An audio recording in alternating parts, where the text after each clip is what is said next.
ప్లాస్టిక్కుని వాడొద్దంటూ 10 మందికి చెబుతూ ఉంటాం. మార్కెట్లో కూరలు కొంటూ రకానికో కవరిమ్మంటూ మన లెక్కకు వచ్చేసరికే చెప్పిన మాటలు వదిలేస్తాం. మార్పే రాదా మనలో, ఇది పచ్చని భూమిని పిచ్చిగా మార్చిన మార్పే రాదా మనలో, నిలువెత్తున ప్రకృతి చిక్కున చిక్కిన మార్పే రాదా మనలో, ప్రతి ఒక్కరి ఆయువు లెక్కలు మారిన మార్పే రాదా మనలో, మన నొక్కిరి బిక్కిరి చేసి తొక్కిన ప్రపంచపు వినాశనానికి ప్రధాన హేతువు ఈ ప్లాస్టిక్. మనుష్యుల స్వయంకృతానికి సమాధి పేర్చిన విషమీ కోస్ట్. నా లెక్కకు నేనొక్కడినే చేస్తే ఏమైందనుకుంటూ ప్రతి ఒక్కడు లెక్కకు మిక్కిలి తప్పులు చేస్తూ ఉంటాడు.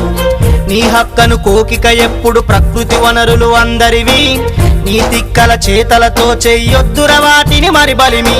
మార్చేరాదా నువ్వే, ఇది ప్రకృతి ఊపిరి ఆపక ముందే మార్చేరాదా నువ్వే.